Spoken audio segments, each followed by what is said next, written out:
Here are 5 stupid things I've noticed about Bill O'Reilly. He's a bully.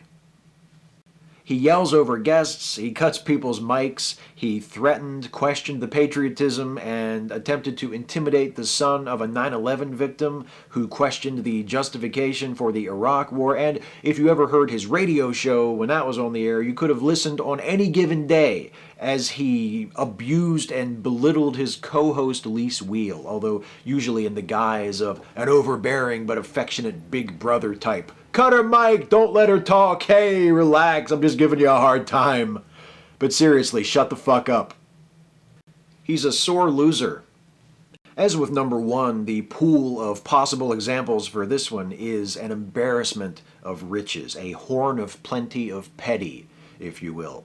Remember when Barack Obama was re-elected, when O'Reilly glumly declared that it meant the end of traditional America?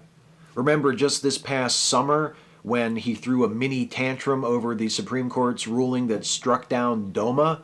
And who can forget his annual victim-playing festival, the War on Christmas? O'Reilly loves being a sore loser so much that even when he's not actually losing anything, he imagines that he is, just so he can throw a shit fit about it on national television.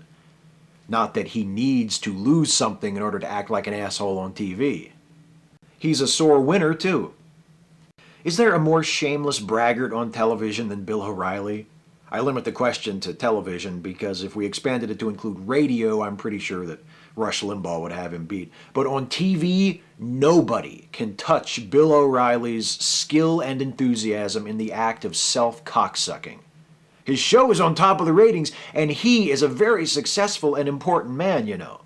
And if you don't know, just turn on his show and listen to him tell you all about it. That's a sign of genuine confidence, right? Constantly waving your accomplishments around in front of people? Isn't it? He's always saying bigoted things.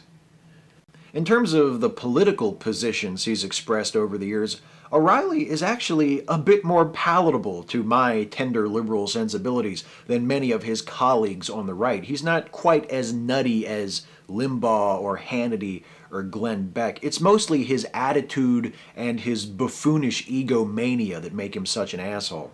But 2 big exceptions to this are his views on racial and sexual outgroups. For example, his repetition of the slippery slope argument against same-sex marriage. Because if we allow gay marriage, then we have to allow every other type of marriage anyone can imagine, because that's how it works. And his response to the acquittal this past summer of George Zimmerman for the killing of Trayvon Martin, where O'Reilly blamed most of the problems that face black Americans in general today, crime, poverty, racial profiling, etc., and the Trayvon Martin shooting in particular, on black people. Right, Bill, because I'm sure that racism has absolutely nothing to do with any of that shit. Speaking of delusional, he has a delusional sense of his own importance. O'Reilly seems to fancy himself as a sort of divinely appointed national sheriff. He talks about his show as though it's the highest court in the land. If a powerful person has a grievance to air or an excuse to make, he's expected to come on the factor and talk to the folks. O'Reilly himself is the ultimate arbiter, the final giver or withholder of approval, the one who's looking out for you. You know, the really sad part of this to me isn't that O'Reilly isn't actually any of those things and is, in fact, the host of a news program on basic cable. Rather, it's how obvious it is how much O'Reilly gets off on it, how desperately he wants to be that guy, the guy that we all look to, the guy that we all need. It suggests to me that O'Reilly isn't really any different from most other bullies and blowhards, that behind the bluster and the tough guy facade stands an insecure man with a little dick.